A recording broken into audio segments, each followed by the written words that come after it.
And we're not shy about pushing the envelope. We have a lot of controversial guests, and I'll mention a couple of them in my intro. Because Michael Jones, man. Anyone who gets that guy, I think he's really, really interesting. But anybody who has that guy on as a guest is daring. You got to be brave. Oh, you saw that? Who's this? Michael Jones, the Catholic scholar who's not afraid to name those who control things. Oh, yeah. I just finished the book by Michael Crichton, Travels. Have you ever heard of that? A great book. I've heard of Crichton, but not Travels. Crichton is amazing. I think he has 200 million books in print, and all the blockbuster Jurassic Park, Andromeda Strain. But this was like a personal book because he traveled a lot, and he started as a doctor. Charles, there's great stuff there. He went to Harvard Medical School, and he basically said, this is a cult. I'm like, I'm not doing medicine. These people are crazy. And he focused on his writing and got into producing and stuff. But the book Travels, what's kind of cool is he was a real scientist to begin with, very cut and dry. I don't believe anything, astrology, tarot, psychic stuff, forget it. But as he grew, ages and life, things happen, and he's traveling to different countries, he starts to open up to this, and he actually signs up for courses because he read Ram Dass's book, and he said, wait a minute, this guy was a smart guy. He must know something. And then there were some doctors he followed that were doing meditation classes and things. And by the end, he's like lecturing the psychics, the skeptic society, not to tell them they're wrong, but a really great presentation on how to be open-minded, because science is wrong too. And there's a lot of fraud. And look, he died in 2008. Now there's like plenty. But it's all, he said, it's kind of not paranormal. It's all normal. So as we are discovering. All right, shall we? It's Okay. Yes. I'll let Nicole in, or whoever that is. And already did it. Oh, we're recording. Yeah. So you want to do the whistle and I'll start to talk? No, don't. No. Don't. Okay, don't whistle.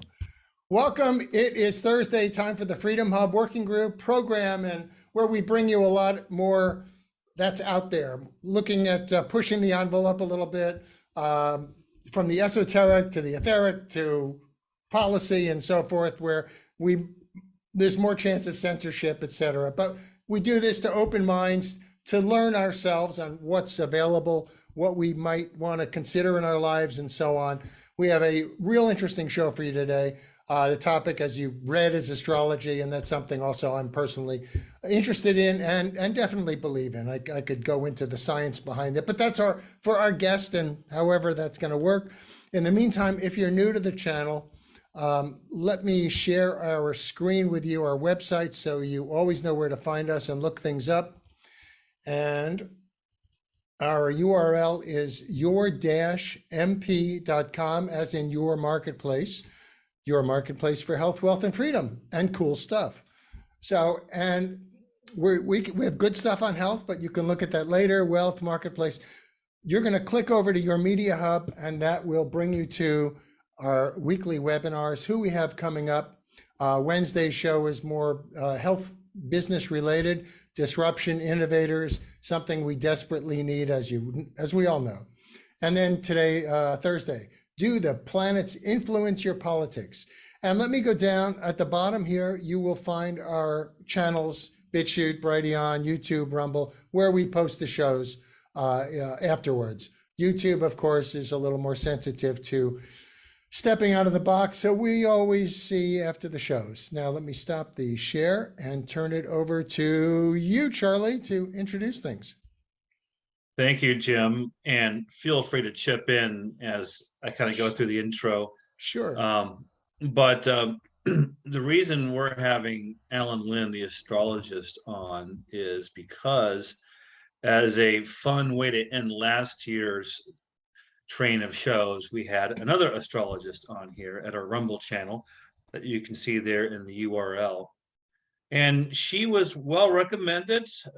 She had a lot of Hollywood clients, gave a good astrological analysis, but I guess like a lot of mainstream type of minds, she was kind of a normie on her interpretation, and a little bit on the woke side too. And so, Yeah, I didn't know you could have woke astrologers, Charlie. It was kind of surprise for us, I think. yeah, so it was like, oh boy, we got to Well, find to be someone. fair, the majority of mainstream astrologers are on the left, I'll Ah, say. okay. Thank you. Okay, well, Jim and I would rather have people on without knowing, without doing a full vetting job. It's sort of a gut feeling. So I mean, she was, quality. Just the Yeah. interpretations were from her own mindset. And then a couple weeks ago, we had the flat Earth guy, Flat Earth Dave, and the reason I'm showing him, it's got a lot of views, is because today's topic of astrology has to broach his interpretation because the stars rotate around the pole star, according to him. And I'm going to want to ask Alan later on how his view of the stars and their vibrational impact affect us. So that'll Yeah. be another thing to consider. At Zot.net, Alan's website that maybe he'll show as he talks, he's not just an astrologer, but a violinist, which is a unique combination of two things because in the beginning there was the word. And in my yoga background, we have mantra, which means the mind's projection through vibration. And vibration is what astrology is kind of about, the solar body's vibrational impact on your soul. And if we're infinite souls, perhaps the solar bodies have some impact there. As a Kundalini yoga teacher, we're into numerology more so than astrology. And we all know our rising sign, our birth sign in astrology. We all know probably there's also a difference between Western astrology and Vedic astrology, or even Far East Asian astrology. I love the fact that I'm a year of the horse in the Chinese restaurants. It's got a cool write-up that makes me feel good. But with that, Jim, anything else, or we'll turn it over to Alan? Now let's turn it over to Alan. All righty. Hello, everyone. Thank you, Jim and Charlie, for the introduction and for inviting me onto your show, which I have perused. And I find that you guys are, you guys have quite the range of topics and quite a lot of daring in terms of your programming choices. And I think that's very, very commendable in a world, especially where, forms of political correctness, regardless of what, political divide you might fall into, do tend to dominate even on a subconscious level. So kudos to you, gentlemen, for your show and for all that you're doing to further and enlighten the discourse on our planet. So I guess I'll start with a little bit of an introduction into myself. I am more or less completely unknown. So in contrast to Susan Miller, the famous astrologer whom you had on your show 6 months ago, I'm quite a different situation. Susan Miller is a very published author, a famous astrologer, many, many media appearances, celebrity clients. So quite pretty much, she's representative of the pinnacle of astrology as a public facing business. Whereas my approach to astrology is very much, I'll say it started as a hobby, and I'll give you my origin story in a minute. But I was more interested for intellectual reasons and curiosity. See, wait a minute. What does all this weird, planetary geometry have to do with my life and the lives of the people that I care about? And so a lot of my focus was not on, trying to form a business and get my name out there and write books and give lectures. It was about just my own personal intellectual curiosity, and then my wanting to know, is there actually a way that the planetary positions describe things like, the quality of our lives, or good and evil, or when are we going to get married? When am I going to get married if that ever happens? And those kinds of questions. So, I've always been very, very introverted in that regard, and I've never really seriously sought out paying clients or public attention in any way. Both came to a limited degree, but I've never really sought them out. So it's not a surprise that nobody actually knows who I am in the astrological community aside from a select few, and I don't necessarily care to change that situation. But the thing that brought me to Charlie's attention was the fact that while I was doing my research, I actually made it a point to just dump a whole bunch of that research onto my personal website, which gets almost no traffic. But the idea behind doing that was to at least make my research and my findings available so that those one or two other people on the planet that might be interested in this particular weird subspecialty of astrology might be able to find it if they did a search. And it was successful in that regard. But I never really intended it for it to be a big public facing thing. And as a result of that approach, a lot of my data and research and conclusions are on my website, which I'll bring up later on in the hour. But they're not terribly well formatted for public consumption. It's more like just a raw data dump that is kind of readable. You can kind of figure out what's going on if you stare at it long enough. And but it's not publication grade material, I would say. So that said, those are the disclaimers. I'll just start out with, again, what I would call my origin story, which is very short. So if we take a time machine back to the early 90s, when I was much younger, and we all were, I guess, I was actually a skeptic. I was a skeptic on all things metaphysical, beyond the physical sciences. I thought, the Newtonian physical worldview was pretty much what it was in terms of reality. But I found myself with a few hours to kill in a friend's apartment in New York City. And this friend was a big astrology buff. And one of the books that she had on our shelf was a basic astrology primer and had an ephemeris in the back. So an ephemeris is basically a tabular listing of dates through a span of time, and the zodiacal planetary positions of the major planets on those dates. So basically, you could look at this thing, and if you knew how to read it, you could tell what planet was in what degree of what astrological sign on what day. And so as I was, again, I had a couple hours to kill. There was nothing else to read in the apartment. So I started studying this ephemeris, and I started to notice a pattern when I compared the dates on the ephemeris with recurring events in my personal life. So in particular, I was staring at the column for the planet Mars and where the planet Mars was in the zodiac on every particular day that I was looking at. And I noticed that every time the planet Mars hit a particular position in the zodiac, in this case, it was, late degrees of any of the four mutable signs. So those are 4 points in the zodiac, which are very kind of specific.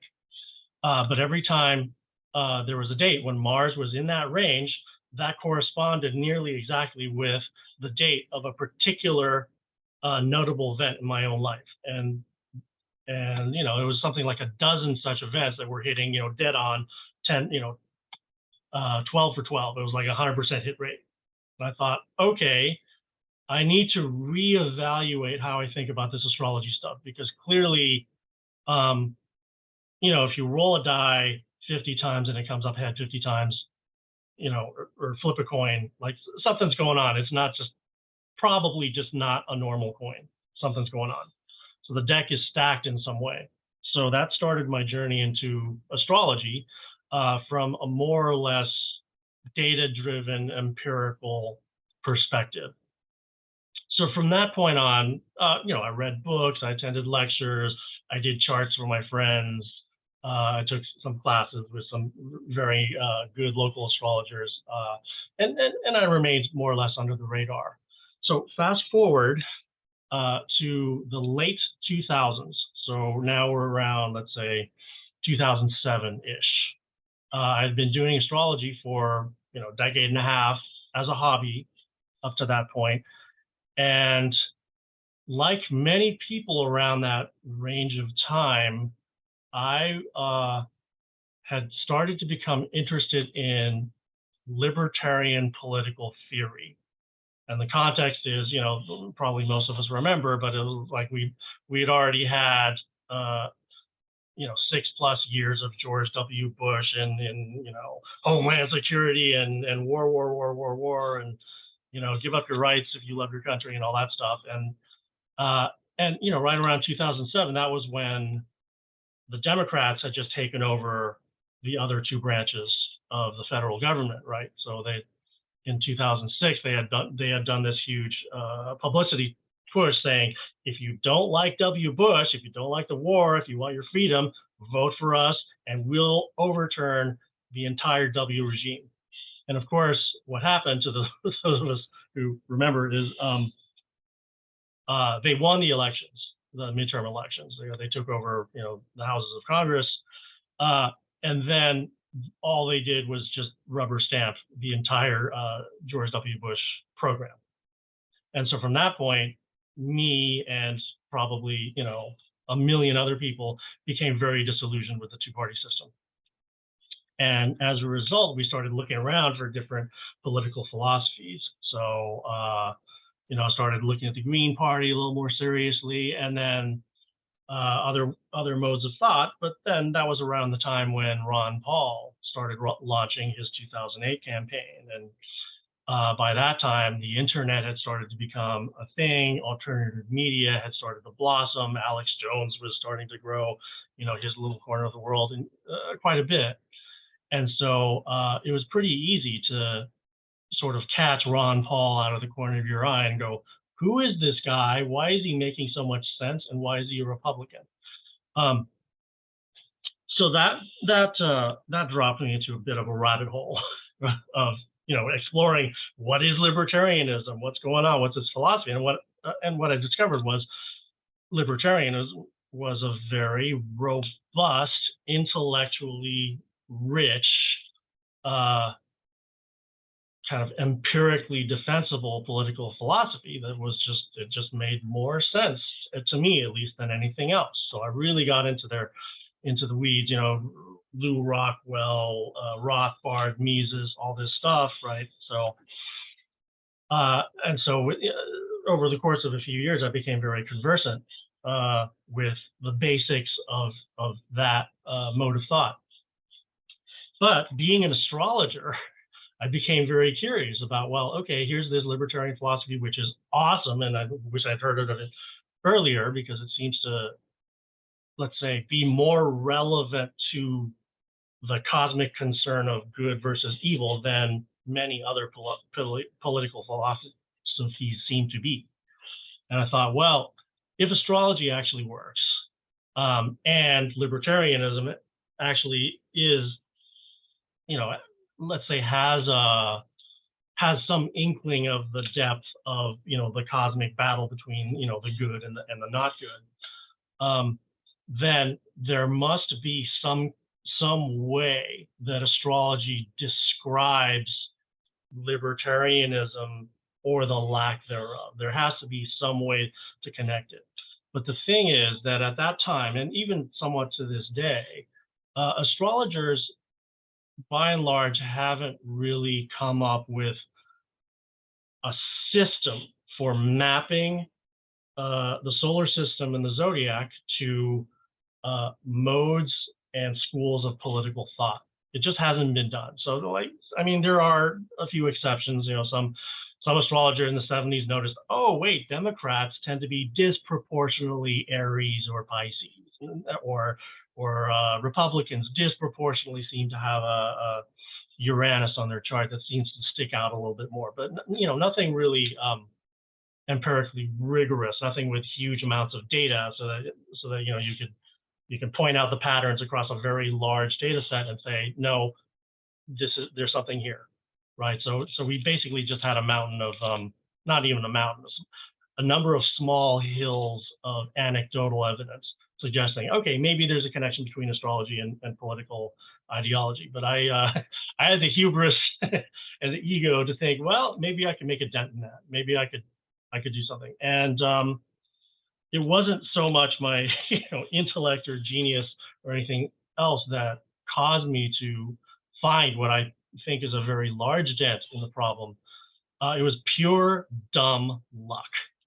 So at the time, and also if you guys are bored or want me to explain something, feel free to just chime in. There's not that many of us, so the interruptions aren't going to be terribly what's the word? It's going great. Keep going. So so at that time in the late 2000s, basically there's this burgeoning new-ish libertarian movement, and I thought, okay, if I'm going to look at the astrology of these interesting libertarian people, let's take the big three. I'll just take the biggest three names and see if they have something in common, because you got to start somewhere. I might as well just start at to see if there's any obvious low-hanging fruit.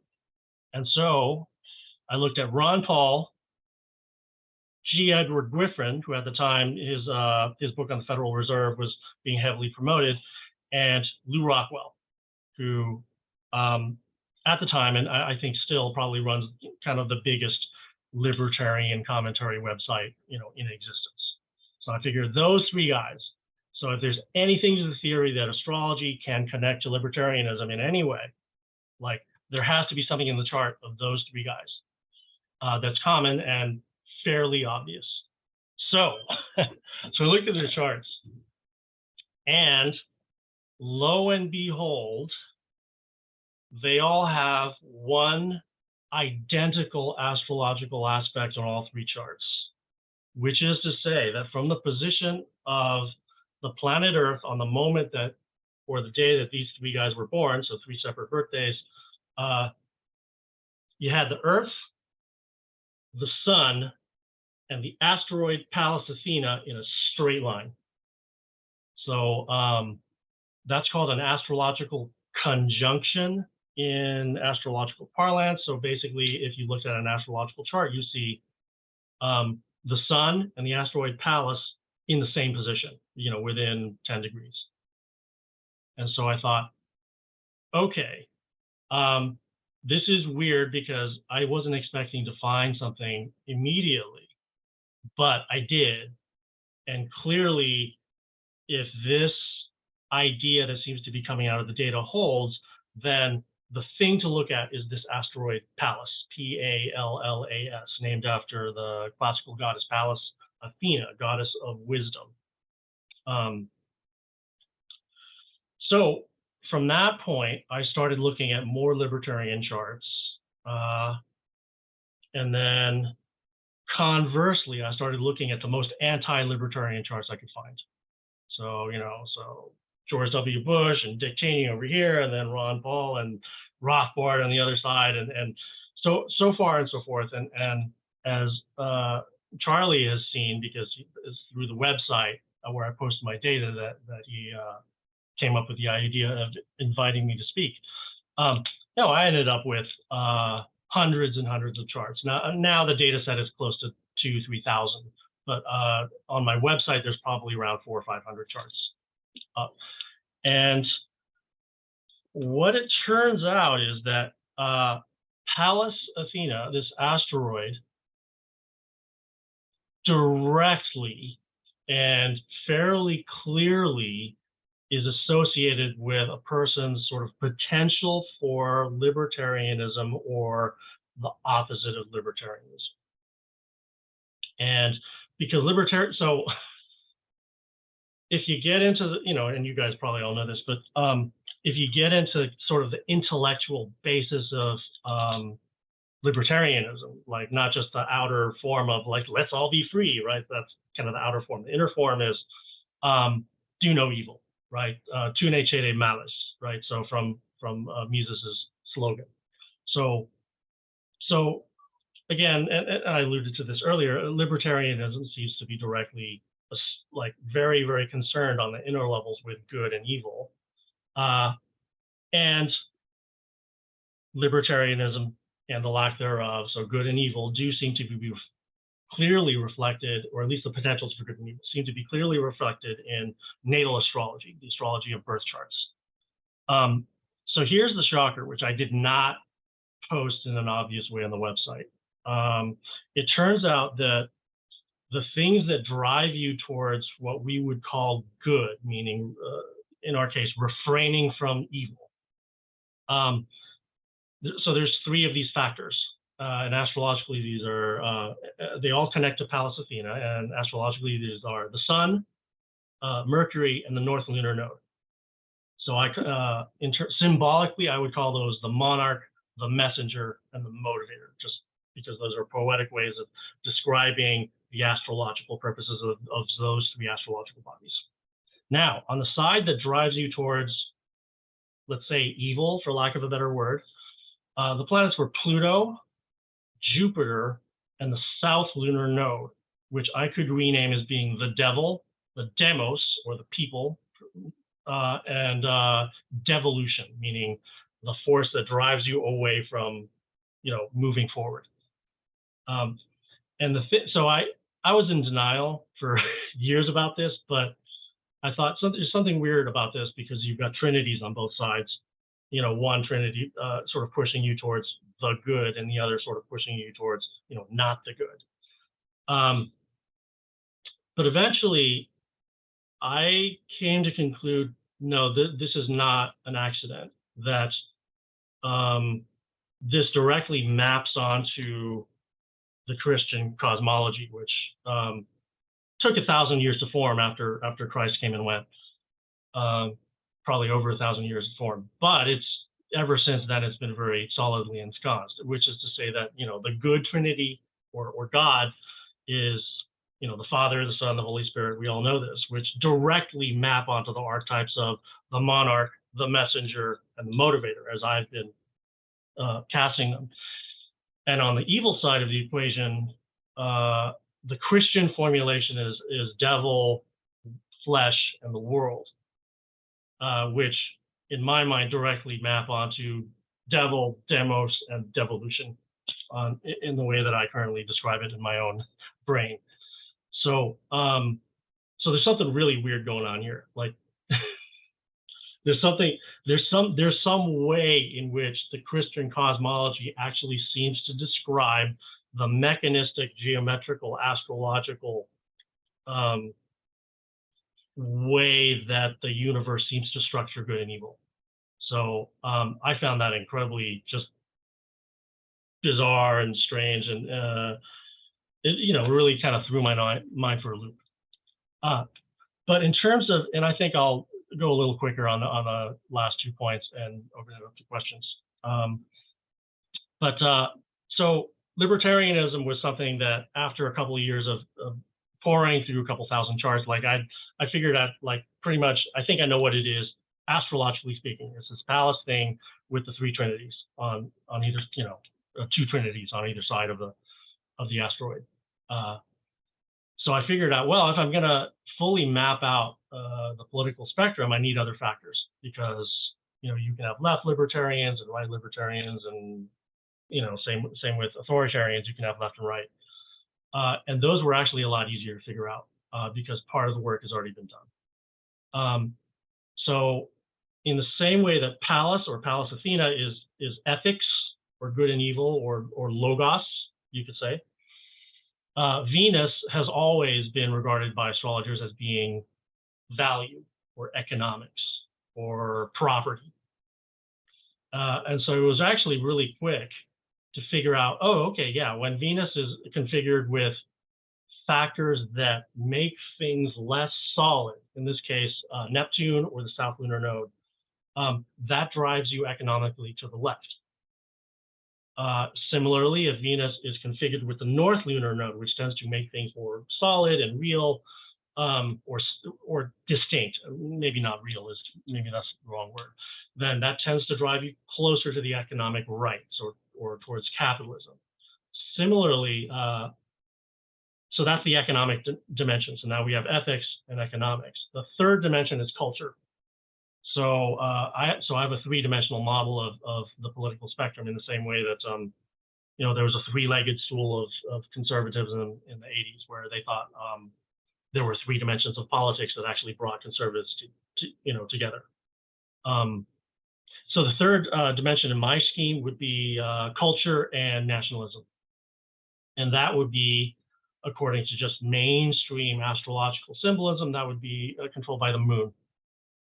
So as a very similar case, you did the same thing with the moon as I did with Venus, which is factors that make the boundaries between things weaker, such as Neptune, South Lunar Node, sign of Pisces. So there's a few of them.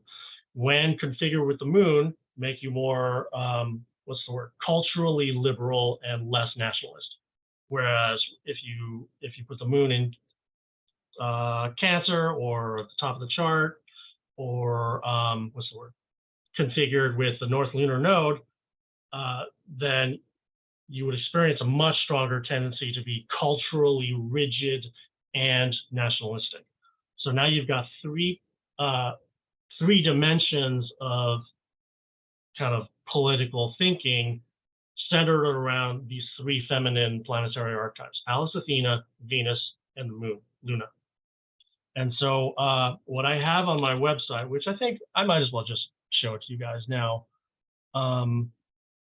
is basically just a mapping of several hundred charts using these three dimensions to put people, if we have their birth data, on the political spectrum using astrology. All right, so let me see if I can do this. I believe you should see this. So this is my very lo-fi website, which you'd be seeing. That's my face from 10 years ago. That's my music stuff on the bottom. On the left, I have a number of links publishing my data dumps with regards to astrology. So I'm clicking on political ideology and astrology. And basically, I tried to make an effort to somewhat organize the data in reasonable fashion. So basically, I have hyperlinks to libertarians and right-wing partisans and all this stuff, to different factions of the political spectrum. And then I color-coded the planetary aspects so that at least, even if you didn't understand the astrology, in theory, you'd be able to at least look at it and say, okay, well, maybe there's a connection, right? So you look at the libertarians, it's all this white text, which is kind of all this, Holy Trinity stuff against the palace. If you go to, the full authoritarian side, you see all the red text, which corresponds to kind of, the devil, the flesh, and the world in relation to Pallas Athena. And these, all this red text, these are geometric astrological aspects. So these are features that you can geometrically suss out from the charts. So they're fairly quantifiable. And then I color coded the left and right stuff. So here on the right, you've got a lot of this.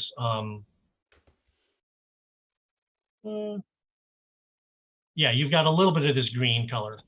It looks too much like the white, so it doesn't pop quite out, but there's quite a lot of this kind of light green color. And if you look at on the left, you go to left-wing partisans, you see a lot of this kind of light red, pinkish color. So, but basically, this is a website that, if you're curious, you can explore, look at the charts, see where I've described the aspects, see where there's a connection, or you can prove me wrong.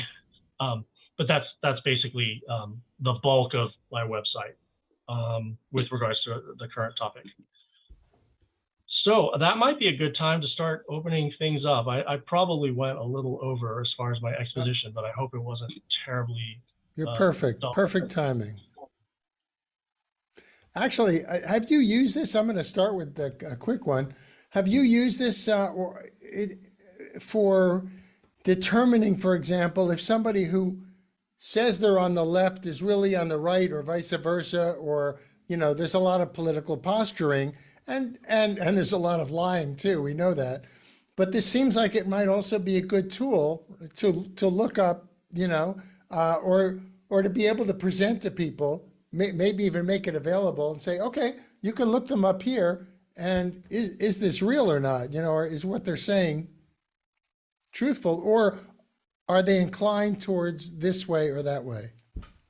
I do think that my theory can be employed in that way. I will add another data point, which is to say that the factors that tend to drive you to the right tend not to activate in youth. So one thing that you can do using this methodology, if I'm correct, is predict which people on the left are likely to turn, because that does happen a fair amount. Yeah. Similarly, there's also a right to left word turn, and those things can also be detected. And those are mostly lunar nodal aspects. So it's a bit technical, but long story short, yeah. I also have a theory about, I'm calling it a whistleblower aspect. So people like Edward Snowden, Chelsea Manning, people like that who start out with one particular type of ethical view and later expand it. So, and they become whistleblowers because it's like, well, you join this organization because you believe in the ideals, and then you realize, oh no, things aren't quite lining up, and perhaps my ideals have grown. And so you get Edward Snowdens and people like that. Yeah. And they tend to have a particular chart pattern involving the Holy Spirit, you know, using my crude analogy, and Palace, or the soul. Interesting. Yeah, that's great. I mean, okay. Charles. I have a few questions, and I can ask one at a time, however Jim wants to do it. One thing is, how long does it take you to do someone's chart? And if it's short, if you can do a quick one, do you want to invite a volunteer from our participants to roll the dice to see if they're good or evil? Well, of course, you guys know anybody that's listening to your show is clearly good. Yeah. Well, but that said, to answer your question, some charts are simpler than others. So some charts I can go, 30 seconds, and yeah, it's obvious. So Ron Paul is like one of those. Those three guys I mentioned: Ron Paul, Lou Rockwell, Rand Paul to some extent, like those cases are immediately obvious. Most charts are way more complicated. They take a couple minutes for me to make sure I've dotted all the I's and crossed all the T's, because it's geometry. It can be simple, it can be complicated. It's just accident of birth kind of stuff. Well, actually, Rand ahead, Paul, Jim. but before we can come right back to that, but Rand Paul seems to me as a guy that he puts himself out as kind of libertarian and like justice, everything else, but there's no action. It's a lot of talk, but he never like holds anyone really accountable. So I'm wondering, and we see that a lot too right now, especially, maybe that's another area you can investigate. Oh, they're missing the node. The node is in the, right, different aspect, and they're all going to do that. Well, so in the case of, and this is actually one of the case studies on my website, right? So, so Rand Paul has Pallas opposite the sun. So it's God the Father is like happening, to use that crude analogy, but the devil is also somewhat happening. Got it. Thank you. Charles, continue. If you want to, does anyone want to raise their hand in the participants and roll the dice and have Alan do your chart to see where you are? And does that take time? You have a computer, you can just quickly like put in some stuff? I do. Again, it's variable. So it might be a minute, it might be longer. So maybe we'll save that towards the end, or do you want to do Charles? Or? Sure. I've seen Nicole has her hand up. Maybe she okay, afterwards. Yeah. But so you found a Christian Trinity as a theme that helps your astrological division of humans into good and evil. What about going to maybe your background? I think a lot of folks know that there's a Taoist element to libertarianism with Lao Tzu. So many of his sayings are definitely libertarian. has that informed your astrological approach, the libertarian nature of Taoism and Lao Tzu? Yeah, I've tried to keep an eye on that connection with Lao Tzu and then Chuang-Tzu, his successor, and that and I do think it's very interesting, and also the fact that those figures in Taoism emerged around the actual revolution from 2,500 years ago, which is pivotal in human history, especially in this kind of thought. The ideas of even good and evil existing largely could have originated from that axial period from 2,500 years ago. So I think it's very interesting, but in terms of how it directly connects to the astrology, I haven't found an easy way to do it. So at the moment, I find the Christian symbology to be kind of, the quickest, easiest way to grok it without doing a lot of homework. Maybe there's some Taoism in Christianity. Oh yeah, well, if you go high enough in any workable hierarchy, you're going to start finding, as you go higher up, you're going to find commonalities. Let me Nicole have her hand up? Yeah, maybe or maybe not. Nicole, you want to say anything or volunteer? Or? Sure, I'll be the guinea pig. We'll see if mine is easy. I'm August 26th, 1983. Really? August, all right. Apart. August. Do you have a time of birth?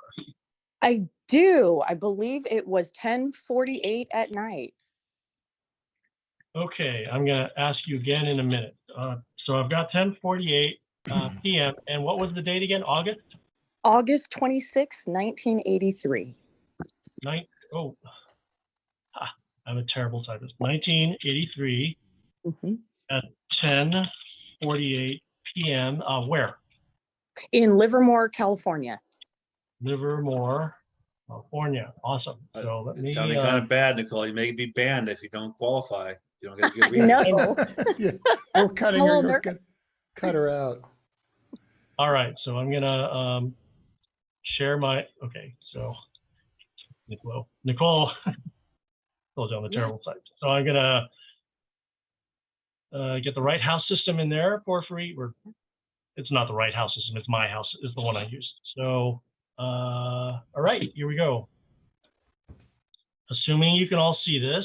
Can you see that window, or do I need to reshare? No, we can see it. We see it. We think we do. Can you see the chart? Yeah. Okay, so if you can see the chart. Well, the chart says current chart preview, or is something else we're looking for? Oh yeah, okay. I need to reshare. Okay. Share screen. Boom. Okay.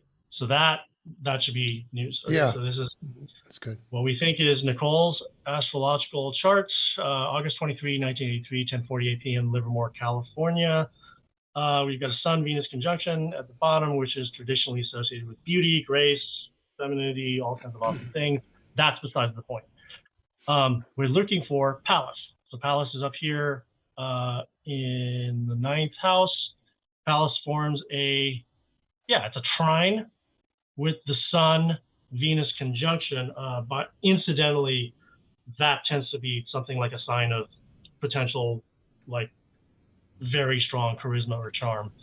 But it's because the Sun is trine Pallas, that's a strong libertarian leaning factor. Another factor we would look for is a little wide, but I'll allow it because there's like an in-between factor, which is to say that Mercury, which is the sun, so it's Jesus in our crude blasphemous scheme, Mercury is widely square with Pallas. So that does a couple of things. One, it gives you a bunch more libertarian leaning points, and it also probably raises your IQ by about, in this case, probably about 10 points. Woohoo! Yay for you. So that's two pretty strong libertarian leaning factors. Then we're looking for the Holy Spirit here, a North Lunar node, which in this case is it's indirectly present. So you have something like the whole trifecta, and it's present because the ruling planet of Pallas Athena, is Saturn. Saturn is trine with the North Lunar node. in terms of the negative, the devil is also in here in the mix indirectly. So, so Pluto is conjunct Saturn, which is the sign ruler Pallas. The world is not in here, and the flesh or the devolutionary force is in here, but in extremely weak form. So basically, if you're looking for positives, positive meaning more libertarian leaning, the factors are very, very, very strong. If you're looking for the anti-libertarian factors or the Dionysian factors, as I describe them on my webpage, there is one that is moderately strong, which is that Pluto is conjunct the sign ruler of Pallas. So if I had to guess what political orientation is, in terms of like the libertarian to authoritarian, this chart definitely leans libertarian, and probably more so over time. Now, if I were to look for economics, this is more low-hanging fruit, right? So this looks like a capitalist chart right off the bat because the North lunar node is in the second house. If we're looking for culture or nationalism, my initial hit would be this is a culturally liberal chart, mostly because the moon is in Pisces. So you can tell me if I'm anywhere near the mark or if I'm completely off. Oh, Alan, no, you're good. The only difference is I was born on August 26th, so 3 days difference. I don't know how much that would shift the chart. Okay. Oh, yeah, you made an error when you typed it in, Alan. Okay. Yeah, let me, well, 3 days might actually give you a very similar chart. So what I'll do is we'll just, hold on. I will advance the, yeah, okay, so all this sharing stuff. I will advance the chart by 3 days. So here's the chart as it is, as I have it now. Oh, that's much worse. Sorry, I'm gonna make it bigger. Hold on. Sorry, Nicole. Yeah, so nearly all of the same factors still apply. Again, because it's only 3 days, so the sun hasn't moved that far. The outer planets have barely moved at all. The moon will have moved into a different sign, but it's in the 12th house, which is a liberal, culturally liberal leaning factor. I would say you are exactly right on. I was raised very Christian. I departed in my 20s. When I went to college, I became very liberal, quickly came back in my 30s. And definitely in my profession, one of the biggest things is the charisma and the charm has gotten me really far. I do have a high IQ. So, I mean, and you're right on. And I have become much more libertarian over time. Absolutely. Speaking of the IQ, moving this chart 3 days later does raise the IQ by a few points. Hey, I'll take it. Good work. All right. August 1st, babies Thank are you. dumb. Yeah, you So- do a. So August 1st is dumber. It's later in August, it's smarter. I'll do August 31st. I'll take it. Well, there's all kinds of weird stuff where, like, if you alter the time, like if you alter the time, so you put Pallas at the very bottom of the chart, or the very top of the chart, which happens twice a day, that's like a 20-point IQ boost. So it's, there's That all kinds of explains it. weird little factors, and you kind of have to So true. play whack-a-mole and try and get as many as you can. Let's Sharon has a question. Yes, please. Oh, hi, thank you. Wow, this is fascinating. I don't know a whole lot about astrology, but I've kind of followed some online, and I know it has truth and validity in the physical realm. What I'm interested in, do you take any of these calculations and look at the political, like historically, and maybe what might be coming up based on the stars, in the last astrologer that I, listened to, he was talking about, what's going on now has to do with, they kind of matched it with the beginning of our country, and with World War II, all the stars aligning similarly. Do you have like a perspective of what could be coming up based on the stars historically? I'm going to use this opportunity or exploit this opportunity to give you a long-winded answer with some data points that I kind of generally want to push out there, which is, so first data point is that mundane astrology, or the astrology of kind of world level or large scale predictions, is actually, unbeknownst to many, including many astrologers, a separate field from normal natal individual astrology. So if you want to be a mundane astrologer and predict world events, you have to learn all the normal kind of individual birth chart stuff first, and then you have to learn like the 2000 exceptions, right? So the different set of rules, the symbology works somewhat differently. So that's a barrier to entry for mundane predictions.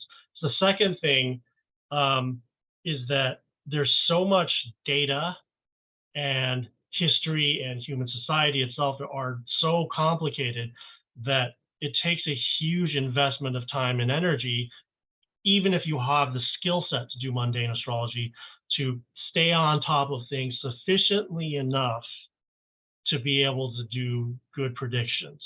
So when people ask me for political world level predictions, and I'll give you a few kind of very, very top level ideas. But if you want the detailed stuff, you go to a specialist. And at this point, the best specialist on the planet that I'm aware of is a man who's been a guest on Coast to Coast AM multiple times over the past few years. His name is William Stickevers, and he is somebody who both has the mundane astrology skill set and who does the homework. So I definitely have my disagreements with him, and he can be abrasive, but he tends to be right. So William Stickevers is a source to go to for detailed kind of astrological world level predictions, and he also does cryptocurrency, and he's looking very much into the AI revolution. So that's something to look into. That said, I might have caught him once or twice on Coast to Coast. I listened for a little while every night. Yeah. That said, I will mention a few interesting data points which are relevant and which I think Stickevers himself has talked about. One has to do with the Barbo-Cyclic Planetary Index, which is a fancy name. So it's an astrological technique that's, there are similar ancient techniques in Vedic astrology, but basically it's when the outer planets all get bunched up in the same part of the zodiac, stuff happens. The world gets nuts. These energies kind of converse and intermingle and start doing battle with each other, and humanity goes nuts, both in negative and positive ways. So that has been happening. The technical peak of when the bunching was most severe was about, I want to say, a year and a half ago, during kind of the height of the COVID, get vaccinated or die, and World Economic Forum and all that fun stuff that we all know and love or hate. But the peak of that was during the trough, or the lowest point of the index, when all the planets from Saturn outwards in the solar system were really bunched up together. And that historically corresponds with periods of massive and very rapid changes and turmoil and tumult, but also innovation in human history. So we're kind of at the tail end of one of those periods. We're also at a period where the planet Uranus is about to return to the position that it was in when the US was formed. And when that happens, we tend to get wars. So the last time was World War II, the time before that, United States Civil War. So war is in the air for this decade. We hope we can circumvent it, or that the war maybe takes a more metaphorical form. Maybe it's not so much bloodshed, but more kind of just angry words and mean tweets. Could be revolution.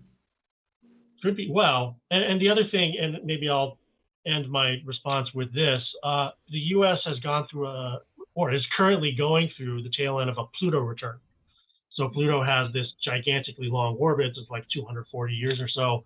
And that's 240 years ago is roughly when the US kind of came into being in 1776, give or take a decade, right? So we're at the Pluto return, which means Pluto has recently returned to the same position it was in when the US was founded. And Pluto so in my symbology with Pallas is the devil, but in general Western astrology, it's kind of the creation destruction energy. It's kind of pure unbridled power, atomic explosions, death and rebirth. And so what we're seeing energetically and symbolically and poetically for the United States is that we're seeing a death, rebirth, reformation process for the United States, the end result of which, or the outcome of which, has yet to be completely known because it's still unfolding. And, you know, even among the most hardcore astrologers, there still is something of a perception that we have some free will. So I hope that's relevant to your question. And let me jump in Fascinating. on that, Sharon. Let me just do a quick screen share then before we go to you, Charlie. Because there's a lot of that happening. I don't know the gentleman you're talking about, Alan, but I think you can see that. These are like two popular gals doing Astro Decode, and this was just like a few nights ago, the U.S. and Canada solar returns. And like you said, both countries are coming up to that point, and they go through some of the astrology, what's happening. So Sharon, you might want to look these ladies up. And there are others out there. I'm seeing more of this, which is good. It's raising the awareness about this. Who is that? Mason Jupiter, cool name or stage name. Anyway, I like them. They're fun to listen to sometimes. So, okay. Probably the last question, Charlie. Maybe not. Yeah. Come on. And I like solar returns as a technique. I use them in my client work. So, Alan, as I showed earlier, a recent guest, Flat Earth Dave, posed a theory that's clean and attractive to a lot of people for a number of reasons, including the rotation of the stars around a pole star above us. And that includes a 2,000-year precession of the constellations. And I don't know if it would change mainstream astrology that much if that theory has merit.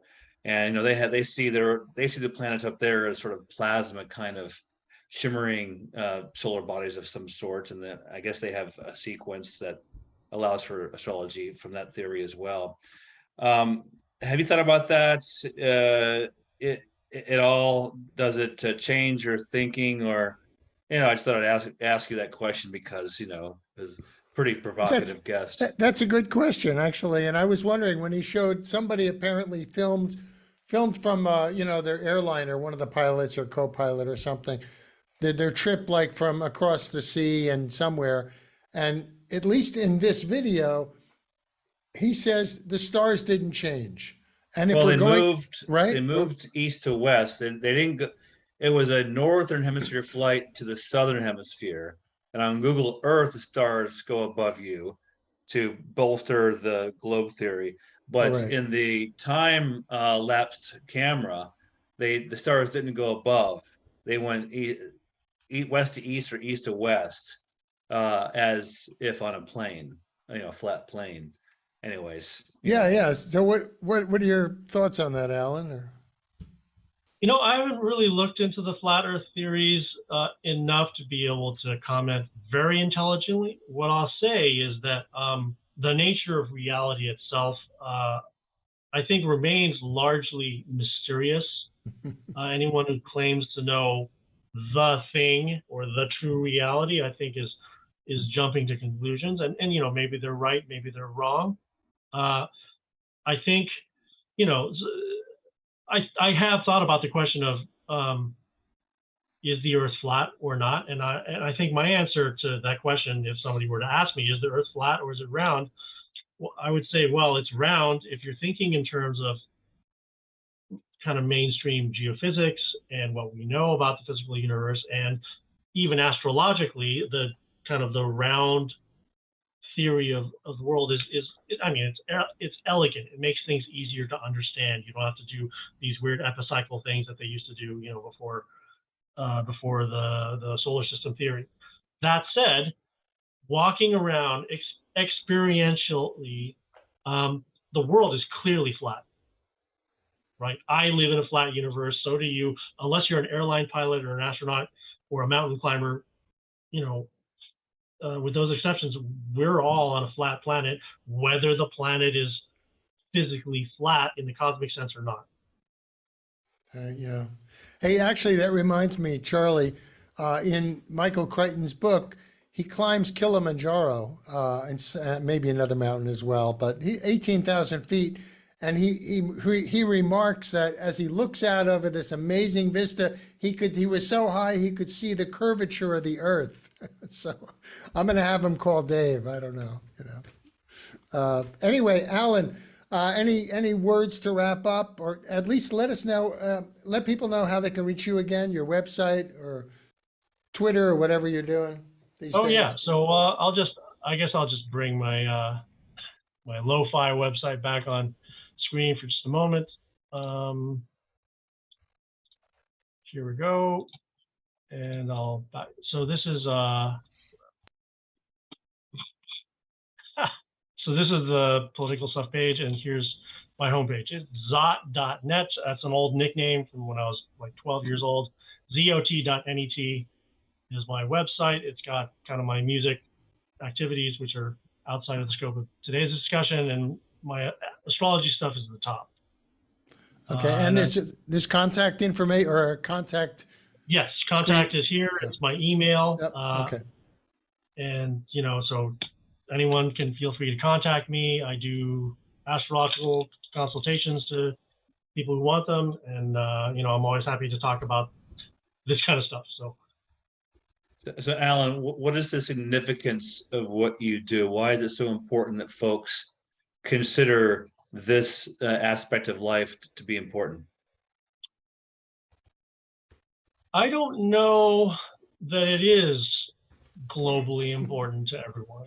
It's important to me because I think it's terribly interesting. I think if you want to have some sort of deeper cosmic or philosophical knowledge of, you know, what is reality, what is life, what is there a purpose to all this stuff, you know, is there a God, all this stuff, then I think some knowledge of astrology and the implications of astrology can add a lot of depth and richness to that exploration.